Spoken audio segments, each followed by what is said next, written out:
यहां पर हम लोग आज शुरू करने जा रहे हैं लोकसभा। ठीक है, जिन लोगों ने पिछली क्लास में, पॉलिटी की पिछली क्लास में राष्ट्रपति और उपराष्ट्रपति पढ़ा है वो ये पाएंगे कि अगर वो राष्ट्रपति उपराष्ट्रपति पढ़े हुए हैं तो उनके लिए लोकसभा में स्ट्रक्चर फाउंड करना बेहद आसान होगा। ठीक है, तो अभी आज हम ये शुरू करने से पहले ही ये जानेंगे कि आखिर में हमें पढ़ना इसमें क्या क्या है। क्लियर? तो ध्यान देंगे मेरी बात कि जो लोकसभा है, इसके लोकसभा जो है वो एक सभा है। ध्यान दें, इसके पहले आपने जो पढ़ा था वो राष्ट्रपति और उपराष्ट्रपति पढ़ा। राष्ट्रपति उपराष्ट्रपति सभा नहीं, एक पद है, जबकि लोकसभा एक सभा है। ठीक है, तो जब इस सभा के बारे में हमें पढ़ना होगा तो अलग तरीके से पढ़ेंगे, और उधर जब हम पढ़ रहे थे व्यक्ति के बारे में, किसी पद के बारे में पढ़ रहे थे तो अलग तरीके से पढ़ रहे थे। ठीक है, अब क्या होगा डिफरेंस, समझते हैं बात को। ध्यान देंगे, जब सभा के बारे में पढ़ेंगे तो पहला फोकस हमारा होगा, देखिए, कि एज ए इंस्टीट्यूशन हम ये समझें कि सभा क्यों गठित की गई है, उसके पीछे उद्देश्य क्या है।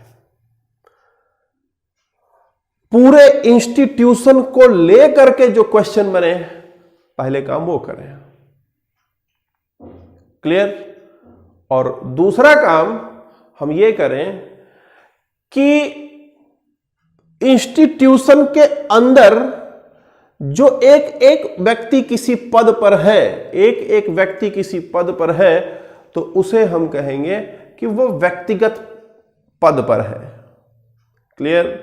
तो देखिए, सभा को हमें एक तो सभा के रूप में पढ़ना पड़ेगा पूरा सब कुछ, और दूसरा हमें सभा के अंदर जो एक एक व्यक्ति है उसके हिसाब से पढ़ना होगा, जिसे हम व्यक्तिगत कहेंगे। ठीक है, तो ध्यान देंगे, जो किसी पद पर है, तो जब हम सभा पढ़ने जाएंगे तो सबसे पहले इसे हम जो है संस्था के रूप में देखेंगे। ध्यान देंगे, स्ट्रक्चर है ये। अभी ये दुनिया की कोई भी सभा होगी तो उसको ऐसे ही पढ़ा जाएगा, चाहे वो लोकसभा हो, चाहे वो राज्यसभा हो, चाहे वो विधानसभा हो, चाहे वो विधान परिषद हो, चाहे वो ग्राम सभा क्यों ना हो। तो किसी भी सभा के बारे में पढ़ेंगे तो एक स्ट्रक्चर आज आपको पता चल जाएगा लोकसभा में। तो फिर आप क्या करेंगे, कोई भी सभा पढ़ने जाएंगे तो आपको उसी स्ट्रक्चर से फॉलो करते हुए पढ़ना है। समझ पा रहे हैं बात हमारी? तो देखिए, बोलता है कि लोकसभा को हम लोग जो है दो भागों में बांट सकते हैं पढ़ने के लिए, पढ़ने के दृष्टिकोण से। एक तो संस्थागत, यानी एज एन इंस्टीट्यूशन ये क्या क्या कर सकता है, क्या इसमें चीजें हम जान सकते हैं, और दूसरा एज एन इंडिविजुअल, यानी कि इसके अंदर जो लोग हैं वो लोग किस पद पर हैं, तो जिस पद पर हैं तो उस पद के बारे में हम जान सकते हैं व्यक्तिगत। ठीक, जब सभा के बारे में जानेंगे तो हम लोगों का पहला उद्देश्य यह होगा कि सभा का गठन कब हुआ और क्यों हुआ। जैसे मान लो ये आईडी के कोचिंग है, एक इंस्टीट्यूट, एक सभा है, मतलब एक इंस्टीट्यूट है।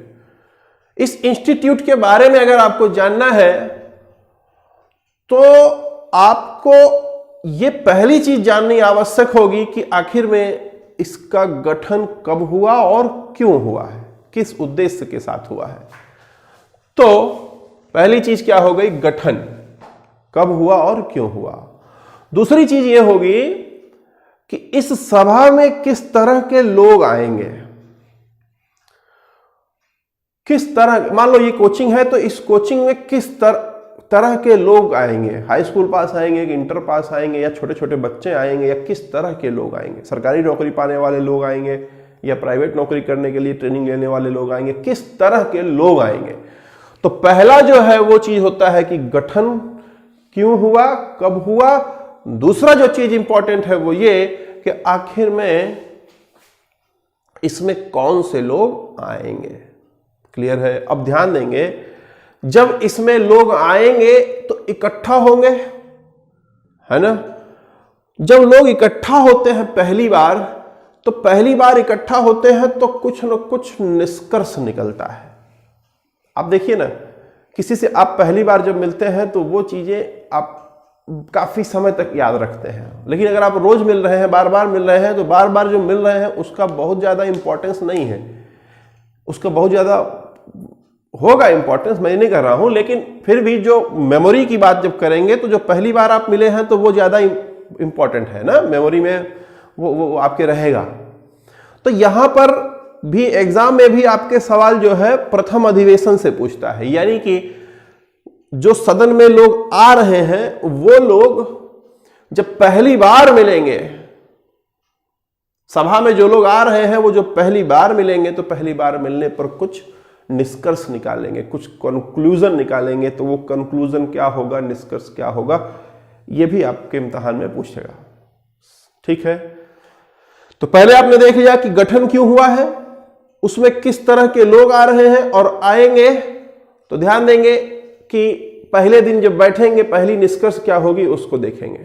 ठीक, उसके बाद हम देखेंगे कि ये सभा मिल करके किस तरीके का इसके पास अधिकार है ना।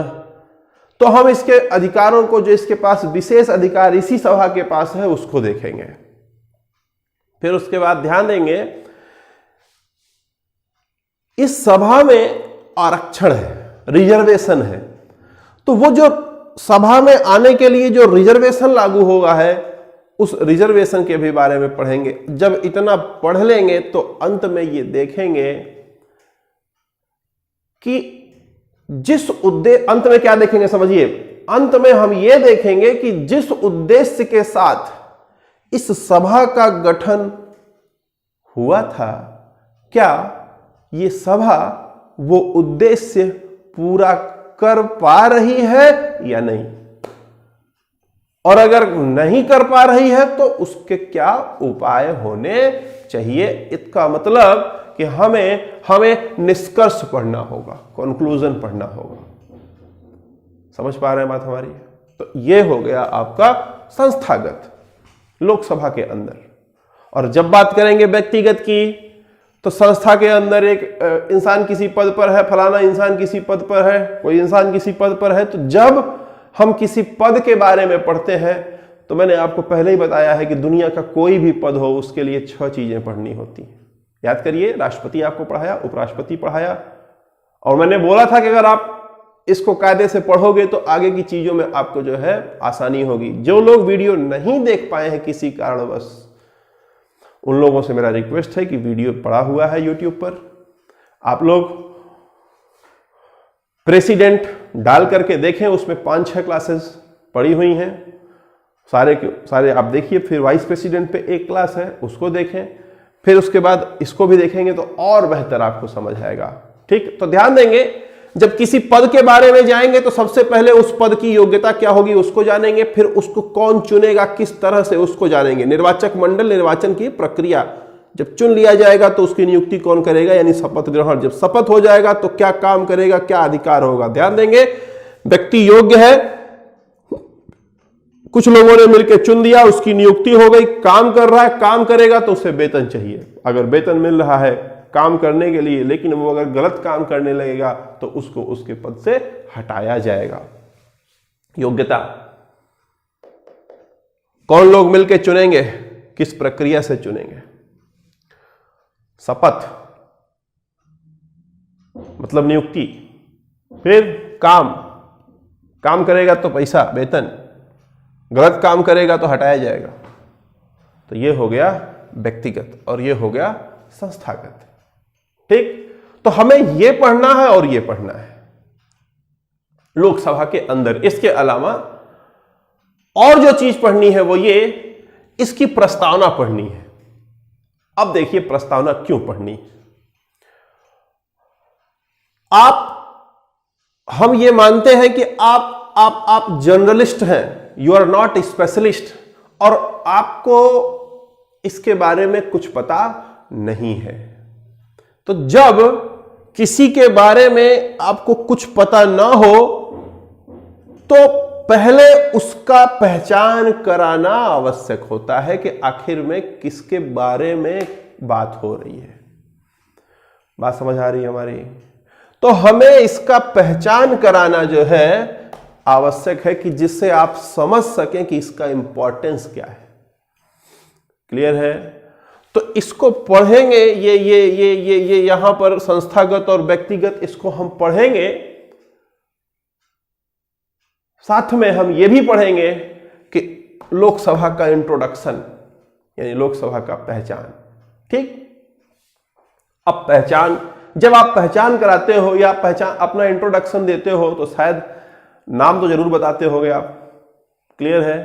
तो यहां पर भी जब लोकसभा का इंट्रोडक्शन दिया जाएगा, जब लोकसभा को इंट्रोड्यूस किया जाएगा, प्रस्तावित किया जाएगा, तो सबसे पहले जो चीज बताई जाएगी वो इसके नाम के बारे में बताई जाएगी कि आखिर में इसका जो नाम है लोकसभा, वो लोकसभा नाम क्यों है और इसे और किन किन नामों से जाना जाता है। ठीक है? जैसे आप बोलते हो ना कि मेरा नाम फलाना है लेकिन लोग मुझे प्यार से फलाना कहते हैं। फलाना फलाना दोनों हो गया, गड़बड़ हो गया ना। मेरा नाम फलाना है लेकिन प्यार से लोग मुझे ढिमाका कहते हैं। ठीक है? ध्यान देंगे, मेरा नाम एक्स है लेकिन लोग मुझे प्यार से वाई कहते हैं। तो किसी एक इंसान का नाम जो है दो नाम हो सकता है, तो वो इंट्रोडक्शन में अपने वो दोनों बात बताता है। जैसे इंडिया है, भारत है ना। आइए देखते हैं, यहां पर सबसे पहले नाम की बात करेंगे और फिर उसके बाद भारत के संघीय ढांचे को देखेंगे। भारत के संघीय ढांचे को जब हम देखेंगे तो ध्यान दीजिए मेरी बात, वहां पर यह क्लियर होगा कि आखिर में इस सभा का गठन किस कारण से हुआ है। समझ रहे हैं बात मेरी? तो सबसे पहले आज हम लोग अभी नाम और संघीय ढांचा देखने का प्रयास करेंगे। ठीक है? With in time limit. चले आगे, ध्यान दीजिए। बात करेंगे लोकसभा को, तो इसका जो नाम है, इसके जो नाम है, क्यों क्या नाम पड़े हैं उसको देखिए। ध्यान दीजिए कि लोकसभा और एक दूसरी सभा है राज्यसभा। लोकसभा को और नाम से जाना जाता है, और जिन नामों से जाना जाता है ध्यान दीजिए, लोकसभा को अस्थायी सदन भी कहा जाता है। अस्थायी सदन, क्लियर है? और राज्यसभा को स्थायी सदन कहा जाता है। अस्थायी और स्थायी। इसके अलावा ध्यान देंगे, लोकसभा को अस्थायी सदन के साथ साथ एक और सदन कहा जाता है प्रथम सदन, और राज्यसभा को कहा जाता है द्वितीय सदन। इसके अलावा भी होता है, इसके अलावा बोलता है कि लोकसभा को निम्न सदन कहा जाएगा और राज्यसभा को उच्च सदन कहा जाएगा। ठीक है? और नाम दिया जाता है, इसको बोलता है, इसका नाम जनता सदन है और इसका नाम प्रतिनिधि सदन है ना। अब ये जो नाम है, हम लोग चूंकि लोकसभा पढ़ रहे हैं तो फोकस हमारा लोकसभा पर रहेगा कि आखिर में ये जो नाम है, ये नाम क्यों आखिर में पड़े हैं। क्लियर? तो आइए समझेंगे बात। देखिए, नामकरण क्यों हुआ है, उसके पीछे रीजन क्या है उसको देखिएगा। जो अलग अलग नाम पड़े हुए हैं, भारत में लगभग 130 करोड़ की जनसंख्या है, approximately 130 crore. Near about 90 crore यानी 90 करोड़ लोग ऐसे हैं जिनकी एज 18 साल से ज्यादा है, 18+। समझ पाए बात हमारी? 90 करोड़ लोग ऐसे हैं जिनकी उम्र 18 साल से ऊपर है ना। अब आगे देखिए, ध्यान दीजिए, ये जनता राज्य स्तर पर विधायकों को चुनती है, जिसे विधानसभा कहते हैं, ये राज्य स्तर पर चुनती है।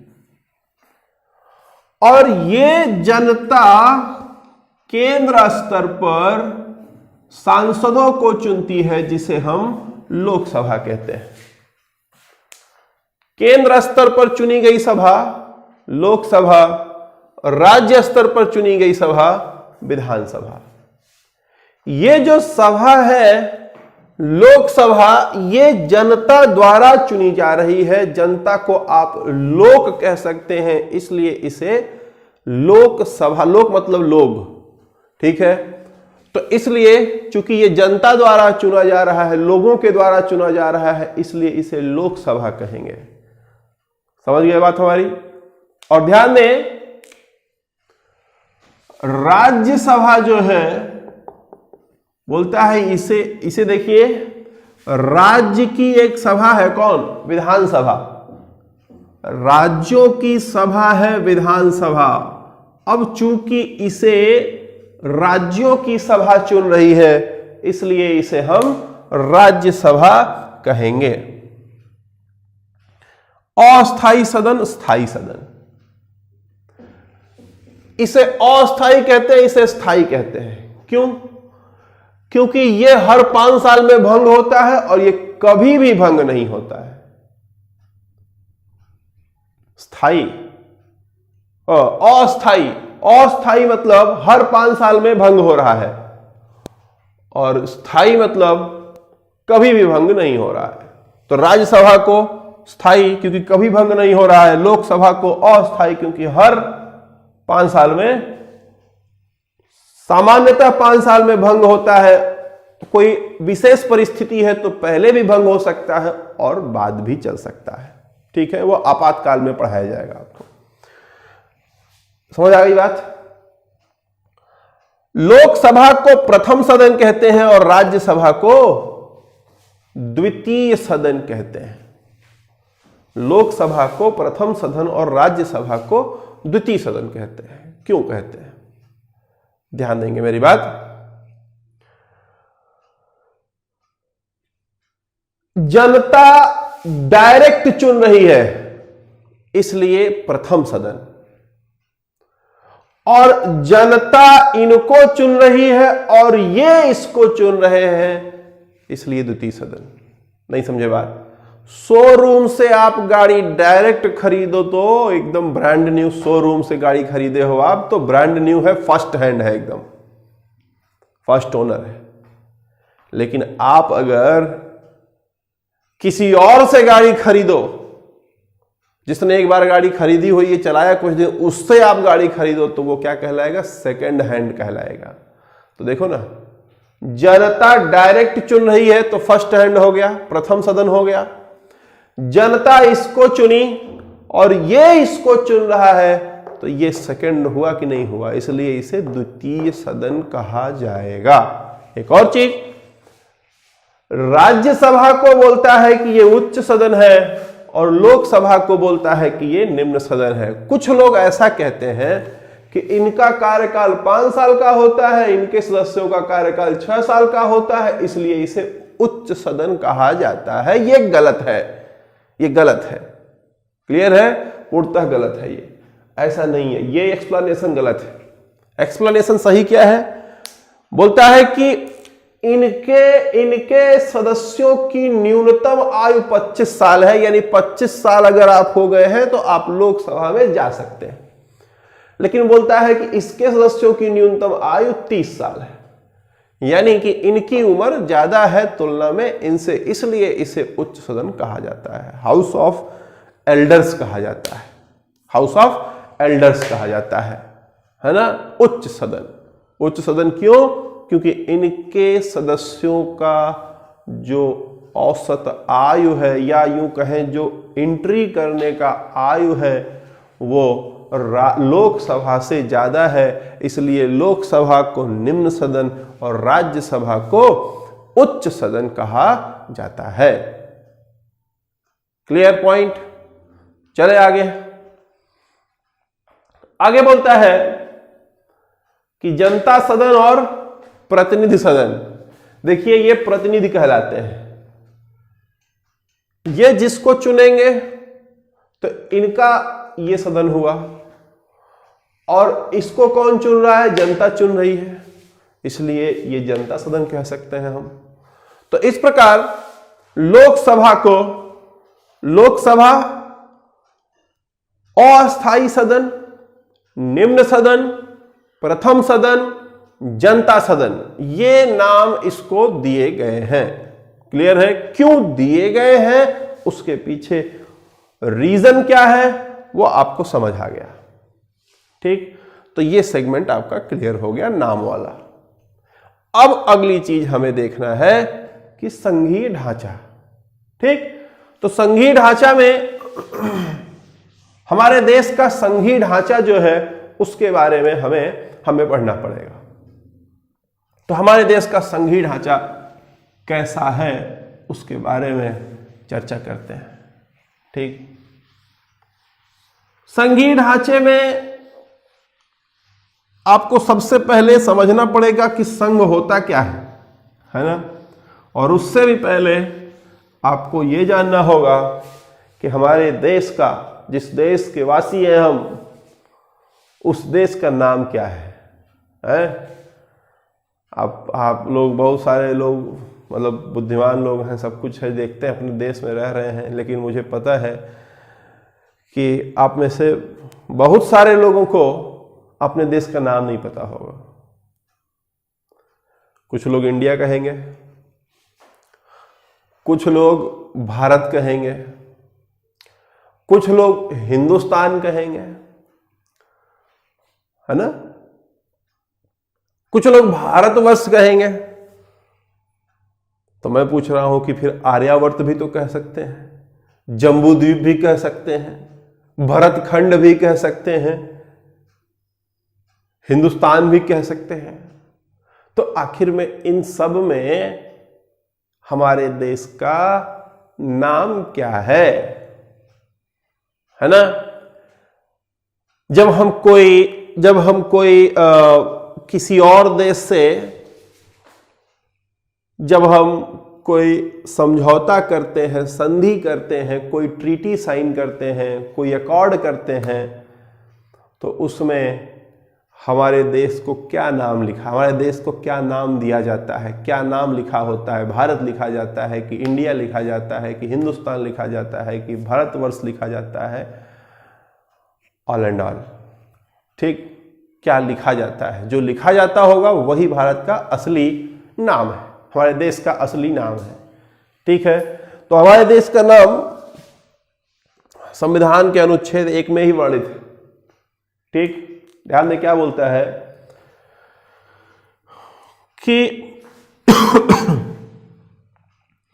बोलता है कि ऐसे देखिए लिखा हुआ है, इंडिया जो कि भारत, अर्थात भी आप लिख सकते हैं, जो कि जगह अर्थात भी लिख सकते हैं, इंडिया अर्थात भारत। आप अर्थात ही लिखो, नहीं तो बोलोगे जो कि काहे लिख दिया है? इंडिया अर्थात भारत। आगे बोलता है, इंडिया अर्थात भारत विनाशी राज्यों का अविनाशी संघ है। इंडिया अर्थात भारत विनाशी राज्यों का अविनाशी संघ है। देखिए इसको अंग्रेजी में भी लिखता है ऐसे, India that is Bharat is a indestructible union of destructible states. India, that is Bharat, is a indestructible union, indestructible union of destructible states, यानी विनाशी राज्यों का अविनाशी संघ है। संघ जो है वो अविनाशी है और जो राज्य है वो विनाशी है। ध्यान देंगे मेरी बात यहां पर, ये इस पूरे लाइन में ये देश का नाम बताता है और ये जो दूसरा सेगमेंट है ये देश में प्रशासन का तरीका बताता है कि हमारे देश में प्रशासन कैसा होगा। पहला जो सेंटेंस है वो नाम बता रहा है और जो सेंटेंस में पहला भाग नाम बता रहा है और दूसरा भाग देश के अंदर की जो प्रशासन का जो तरीका है उसको बता रहा है कि भारत, इधर देखिए, इसको अगर आप थोड़ी देर के लिए साइलेंट कर दें, विनाशी और अविनाशी को आप साइलेंट कर दीजिए तो क्या बनेगा? राज्यों का संघ, यानी बोलता है इंडिया अर्थात भारत राज्यों का संघ है। इंडिया अर्थात भारत राज्यों का संघ है। अब इसका मतलब क्या हुआ है ना? बोलता है कि ये राज्यों का संघ है, ये प्रशासन का तरीका बता रहा है। भारत में प्रशासन का, देश के अंदर भारत का प्रशासन बता रहा है। ध्यान दीजिएगा मेरी बात, हमारे देश का नाम ना तो इंडिया है, ना तो भारत है, ना तो हिंदुस्तान है, ना और कुछ। हमारे देश का पूरा अगर कहीं पे नाम अगर बात किया जाएगा कि नाम क्या है, तो ऐसे ये इतना पूरा नाम है हमारे देश का, ये पूरा नाम है इंडिया अर्थात भारत। ठीक है, अंग्रेजी में India that is Bharat. Clear? अब देखिए, बोलता है कि विनाशी राज्यों का अविनाशी संघ है। अभी हम लोग विनाशी और अविनाशी को थोड़ी देर के लिए छोड़ देते हैं, बाद में समझेंगे, पहले अभी समझते हैं। बोलता है राज्यों का संघ है। ठीक, तो राज्यों का संघ का मतलब क्या होता है? राज्यों का संघ का मतलब क्या होता है? ध्यान दीजिए, राज्यों के संघ को या किसी भी संघ को क्या कहते हैं? संघ की परिभाषा बेसिकली क्या है?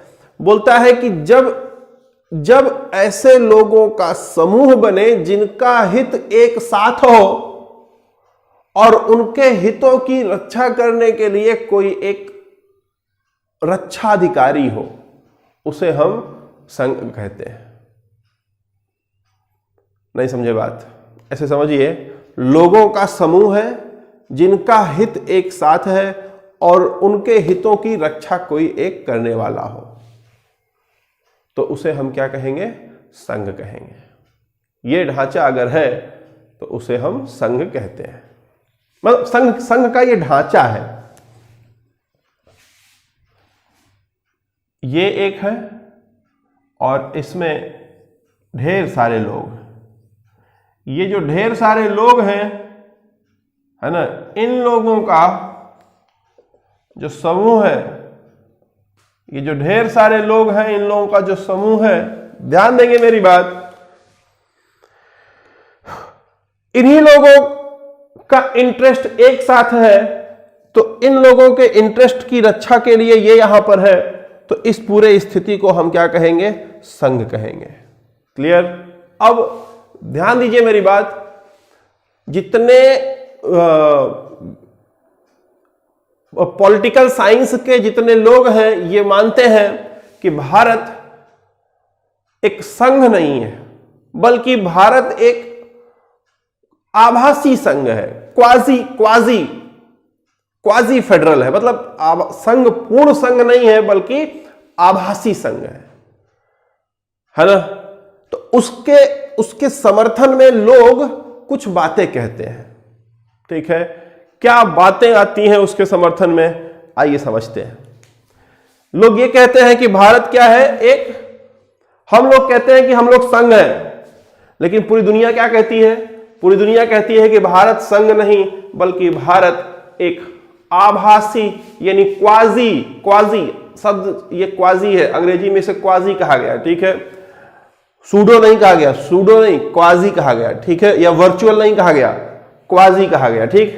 तो बोलता है कि मतलब कि लोग बोलते हैं, जितने मतलब मनीषी जितने विद्वान लोग हैं वो लोग ये कहते हैं कि भारत राज्यों का संघ नहीं बल्कि भारत राज्यों का जो संघ है वो रूप नहीं धारण करता है बल्कि ये आभासी संघ का रूप धारण किए हुए है, ठीक है। तो देखिए, संघ और आभासी संघ, संघ और आभासी संघ, ध्यान देंगे मेरी बात। अभी आभासी का मतलब क्या होता है, वर्चुअल का मतलब क्या, मतलब देखिए चीजें बेसिकली तीन तरह की होती हैं। एक होता है वास्तविक, एक होता है काल्पनिक और एक होता है आभासी। वास्तविक, काल्पनिक, आभासी, ठीक, तीन तरह की चीजें होती हैं। वास्तविक का मतलब है जो वास्तव में हो, जो वास्तव में हो उसे वास्तविक। जैसे समोसा मान लो है ना, आपके सामने एकदम गर्मा गर्म समोसा आ गया, वास्तव में एकदम रखा हुआ है, आप खा रहे हो, है ना, ये वास्तविक हो गया। और अभी आप क्लास ले रहे हो लेकिन आपका दिमाग जो है इस चक्कर में है कि अभी जैसे क्लास खत्म होगा तैसे ही जाएंगे और समोसा लेके खाएंगे, चाहे भले ही लॉकडाउन है ना, बनवा के खाएंगे। तो और कल्पना कर रहे हैं मन में कि समोसा होगा तो ऐसा होगा, इसका जो है इसमें आज ये डलवाएंगे वो डलवाएंगे, है ना। ये क्या है, ये कल्पना है एक। और आभासी क्या है? आभासी मतलब कि आपको समोसा दिया गया खाने के लिए, एकदम समोसा, ठीक, लेकिन जैसे ही आपने उसको खाना शुरू किया तो आप देख रहे हैं कि समोसे के अंदर आलू जहां भरा जाता है वहां आलू न भर के उसमें चाउमीन भर दिया है, नूडल्स भर दिया है। तो उसे कहेंगे आभासी समोसा। एक तो वास्तविक समोसा जो आप पहले खा रहे थे, एक जो कल्पना कर रहे थे वो काल्पनिक हो गया। आभासी कौन सा हुआ? आभासी वो हुआ जो एकदम दिखे वास्तव जैसा। ध्यान दीजिएगा, आभासी का मतलब होता है जो दिखे वास्तव जैसा, वास्तविक जैसा दिखे, लेकिन उसमें जो गुण है वो गुण वास्तविक ना हो। दिखे, स्ट्रक्चर देखने में लगे वास्तविक, समोसा दिख रहा है बाहर से एकदम समोसा है, लेकिन जैसे ही खाया उसके अंदर समोसे का गुण नहीं है, तो वो समोसा कहलाएगा आभासी समोसा। यानी कि अगर भारत को संघ ना मान करके आभासी संघ माना जा रहा है, अगर कोई आभासी संघ मान रहा है तो वो ये प्रूफ करेगा कि भारत दिखता है संघ जैसा लेकिन उसमें संघ के गुण नहीं है। बात समझ पा रहे हैं हमारी? दिखता है संघ जैसा लेकिन उसमें संघ के गुण नहीं है। ये अगर प्रूफ होगा तभी हम मानेंगे कि वो आभासी संघ है, नहीं तो हम उसे आभासी संघ नहीं मान सकते। बात हमारी समझ पा रहे हैं? तो अब आइए देखते हैं कि संघ का विभिन्न बिंदुओं पर देखते हैं, कई बिंदुओं पर देखते हैं। ध्यान दीजिएगा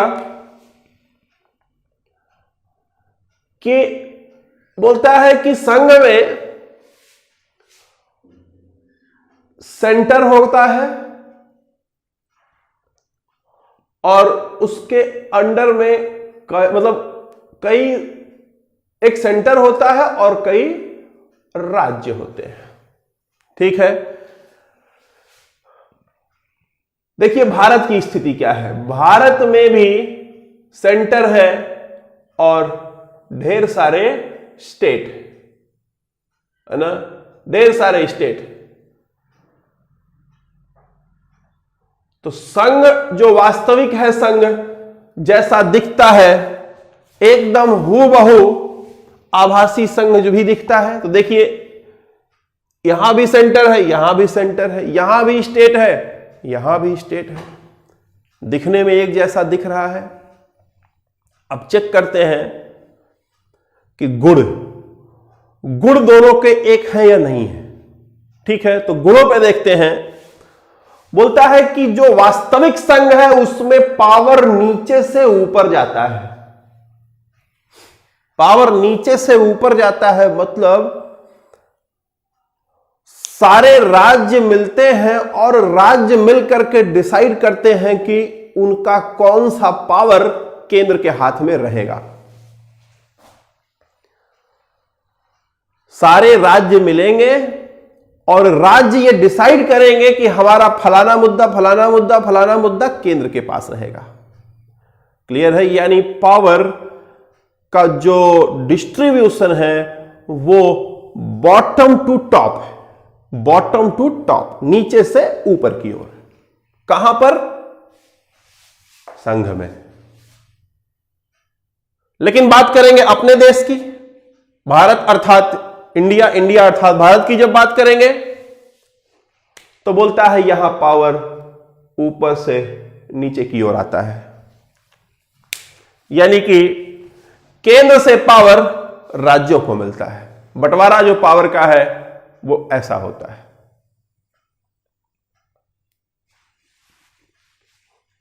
दिखने में दिख रहा है एकदम संघ जैसा, लेकिन गुण क्या संघ का है? नहीं है। तो प्रूफ होता है कि भारत आभासी संघ है। और आते हैं और देखिए,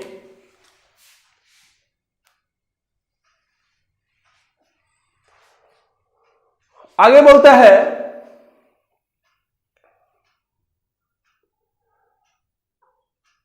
कि भारत में या संघ में, बोलता है संघ में जब केंद्र और राज्य के बीच अधिकारों का बंटवारा हो गया, एक बार अधिकारों का बंटवारा हो गया, कुछ शक्ति स्टेट को मिली है, कुछ शक्ति केंद्र को मिली है, कुछ शक्ति राज्य को, कुछ शक्ति केंद्र को मिली है। तो बोलता है कि राज्य केंद्र की सीमा में हस्तक्षेप नहीं कर सकता है एंड वाइस वर्सा। यानी केंद्र भी राज्य की सीमा में किसी तरह का कोई भी हस्तक्षेप नहीं कर सकता है। समझ पाए? यानी पावर का बंटवारा हो गया तो फिर उसके बाद कोई एक दूसरे में हस्तक्षेप नहीं कर सकता है। ये संघ की कहानी है। ठीक है, भारत में देखते हैं। भारत में बोलता है कि स्टेट सेंटर के कार्यों में, सीमाओं में हस्तक्षेप नहीं कर पाएगा, बात एकदम सही है। लेकिन सेंटर स्टेट के कार्यों में लगातार बराबर हस्तक्षेप करता रहता है। समझ पा रहे हैं बात हमारी? क्लियर हो गया? चले आगे।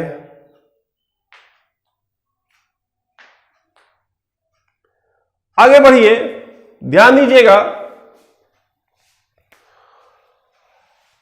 दिखने में दिख रहा है लेकिन गुण इसके है नहीं, इसलिए इसे आभासी संघ कह सकते हैं। चले आगे। आगे ध्यान दीजिए, फिर बोलता है लेजिस्लेट, बोलता है कि जो कार्य मतलब जो असली संघ है, संघ में जो पूरे प्रशासन को चलाने के लिए, शासन को सुचारू रूप से चलाने के लिए तीन पिलर होंगे।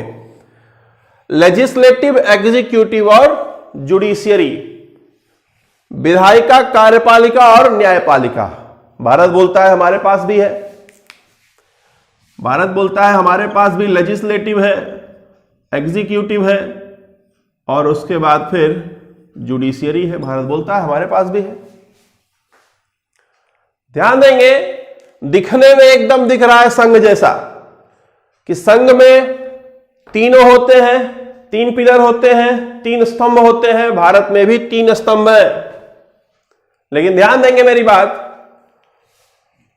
जो वास्तविक संघ है बोलता है कि there will be airtight separation between legislative, executive and judiciary.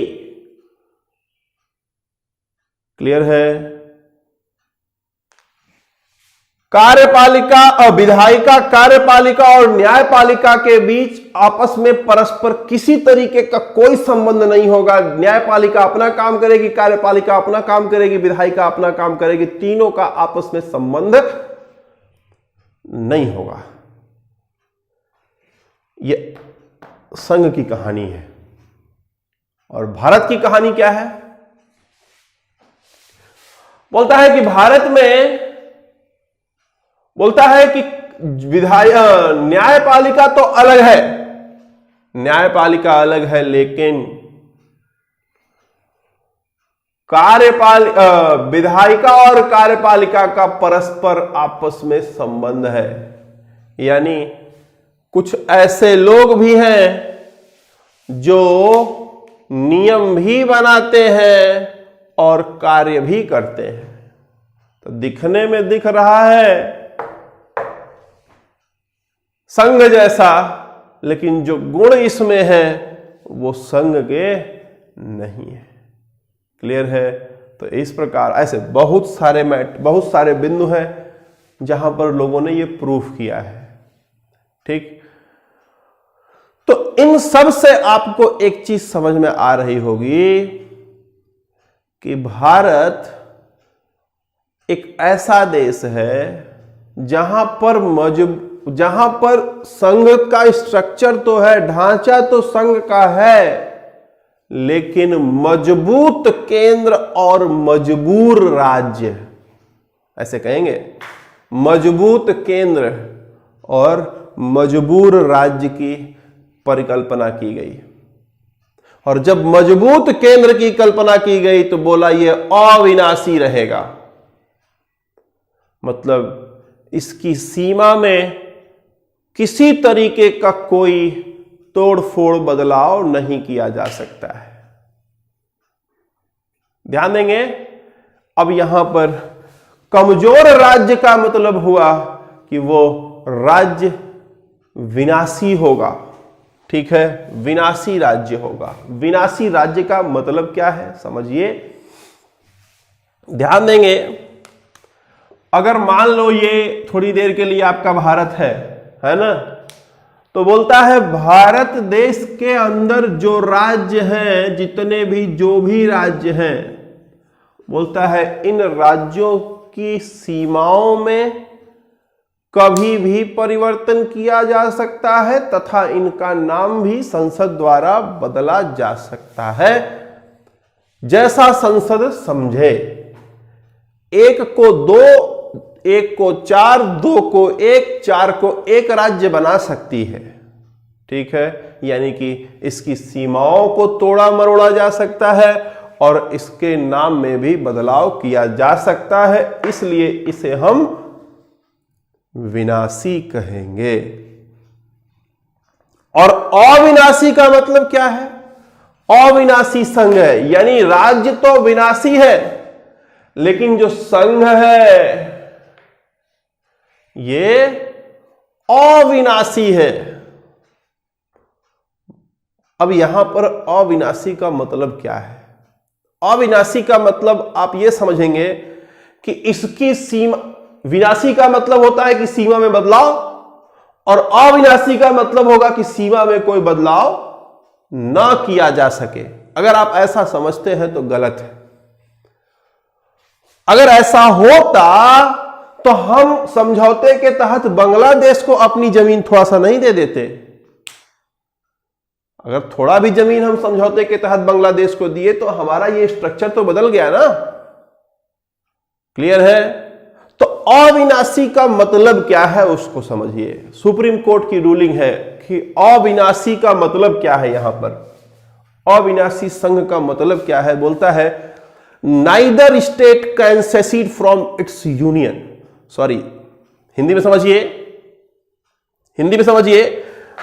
बोलता है कि भारत देश का कोई भी राज्य अपने, ध्यान देंगे, भारत देश का कोई भी राज्य अपने संघ से अलग नहीं हो सकता है। यही अविनाशी का मतलब है। मतलब ऐसा नहीं हो सकता कि कल को ममता बनर्जी पश्चिम बंगाल बोले कि हम जा रहे हैं बांग्लादेश के साथ, या तमिलनाडु बोले हम जा रहे हैं श्रीलंका के साथ, है ना। ऐसा नहीं हो सकता। यानी कि या कोई बोले जम्मू कश्मीर बोले, या कोई प्रदेश बोले, या उत्तर प्रदेश बोले कि हमारी इतनी जनसंख्या है, इतना बड़ा हम प्रदेश है, हम छोड़ रहे हैं भारत में, अपना देश बनाएंगे, उत्तर भारत देश है, उत्तर प्रदेश देश बना देंगे सीधा। तो ऐसा नहीं हो सकता। कोई भी राज्य अपने केंद्र से अलग नहीं हो सकता, चाहे उसके हितों की रक्षा हो रही हो और चाहे उसके हितों की रक्षा ना हो रही हो। देखो ना, यहां पर इस प्रकार एक और चीज आ गया। असली संघ है तो स्टेट कभी भी सेंटर से सेसीड हो सकता है। सेसीड मतलब अलग होना। सेंटर से जब चाहे तब स्टेट अपने आप को अलग कर सकता है, जब चाहे तब। कहां पर? असली संघ है। लेकिन भारत में बोलता है कि जो संघ है वो संघ अलग नहीं हो सकते। सॉरी, जो राज्य है वो राज्य संघ से कभी भी अलग नहीं हो सकते। समझ पा रहे हैं बात हमारी? तो ये खेल रहा आपके इस पूरे इंडिया अर्थात भारत विनाशी राज्यों का अविनाशी संघ है। इसका मतलब उम्मीद करते हैं कि आप समझ पाए हैं। अब यहां पर एक और क्वेश्चन उठता है कि बोला गया, ये देखो, विनाशी और अविनाशी को साइलेंट कर दो तो भारत राज्यों का संघ है। एक और वर्ड है संघीय राज्य। हम ये भी तो कह सकते थे कि भारत संघीय राज्य है। राज्यों का संघ के बजाय हम संघीय राज्य कह सकते थे। तो सवाल उठता है कि भारत को राज्यों का संघ क्यों कहा जाता है, संघीय राज्य क्यों नहीं कहा जाता? क्लियर है? ध्यान देंगे, मेरी बात को समझेंगे। संघीय राज्य का मतलब क्या होता है कि जब राज्य आपस में जब जुड़ रहे हो तो एग्रीमेंट साइन करें। एग्रीमेंट साइन करके जब जुड़ेंगे तो उसे हम संघीय राज्य कहेंगे। लेकिन जब बिना किसी एग्रीमेंट के जुड़ रहे हो तो उसे राज्यों का संघ कहेंगे। और हमारे देश में जितने राज्य हैं आपस में जुड़े रहने के लिए भारत देश के साथ, इन्हें किसी तरीके का कोई एग्रीमेंट करने की आवश्यकता नहीं पड़ती है, इसलिए इसे राज्यों का संघ कहा जाता है। समझ आ रही बात? उम्मीद कर रहे हैं कि चीजें आपको समझ आ रही हैं। अब हम यहीं से कल आपको अगली क्लास में, मतलब कल की क्लास में यहीं से आगे ले चलेंगे और फिर हम लोग लोकसभा पर पहुंचेंगे कि आखिर में लोकसभा के गठन का प्रमुख उद्देश्य क्या था। उम्मीद करते हैं कि चीजें आपको बेहतर ढंग से समझ में आई हैं। मेहनत अपना करते रहिए। जब तक मेहनत आपका सही दिशा में नहीं चलेगा, कभी भी रिजल्ट नहीं आएगा। और कभी हार न मानिए और हमेशा एक पॉजिटिव सोच लेकर के चलिए कि आप कर सकते हो। और मैं बताऊं आपको कि हर्डल आपके सामने, हर्डल मतलब समस्या, समस्या आपके सामने जीवन में हमेशा आएगा। हर कदम पर आपको समस्या मिलेगी। ऐसा नहीं हो सकता कि आपके जीवन में समस्या ना आए कभी। ऐसा कभी नहीं होगा। अगर आप ये सोच रहे होगे कि अरे समस्या सब खत्म हो जाएगी तब मैं पढ़ाई शुरू करूंगा, तब मैं नोट्स बनाना शुरू करूंगा, तब मैं क्वेश्चन करना शुरू करूंगा, तो यकीन मानिए मेरा ऐसा दिन कभी नहीं आएगा। कभी भी ऐसा नहीं होगा कि रोड पर चलने के लिए आपको अगर कहीं जाना है तो पहले से ही सारे जो है सारे ट्रैफिक हटा दिए जाए, केवल आपके लिए पूरा खोल दिया जाए। ऐसा कभी नहीं होने वाला है। समस्याएं आएंगी आपके सामने।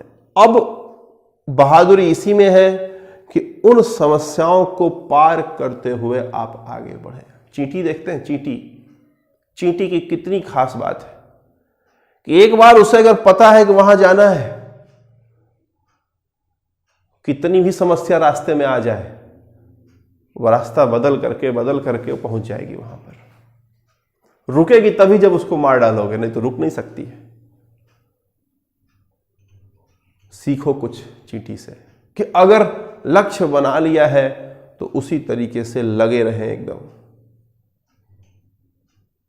अगर आपका जो लगन है वो जहां कम हुआ तहां फिर आप फेल हो गए। मैनेजमेंट भी यह करना आप ही को है।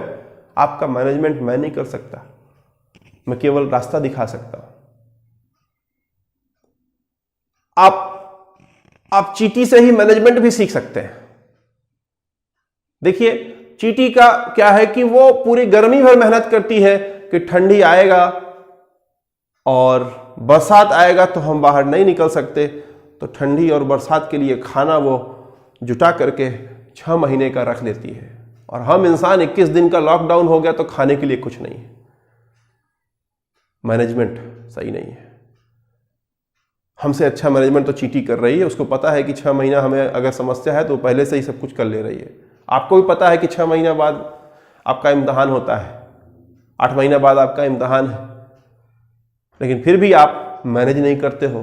कब क्या पढ़ना है मैनेज नहीं करते हो। आप मैनेजमेंट शुरू करो। मैथ की क्लास के बारे में बताना चाहूंगा कि जल्द ही मैथ की क्लास एकदम स्टार्ट होने वाली है आपकी, ठीक। और सारे सब्जेक्ट के क्लासेस चलेंगे। आप पढ़ते रहिए, लगातार लगे रहिए, तभी सिलेक्शन होगा। मैनेजमेंट करिए, चीज़ों का प्लान के हिसाब से जो है आप एग्जीक्यूट करिए तो सिलेक्शन होगा, ठीक है। उम्मीद करते हैं कि चीज़ें आपको समझ आ रही हैं। वीडियो आपको बेहतर लग रहा हो तो आप इसको शेयर करें, सब्सक्राइब करें, और जो भी लोग हैं सबको इसके बारे में बताएं, इस चैनल के बारे में कि किस तरीके की पढ़ाई इस चैनल पे हो रही है। Thank you.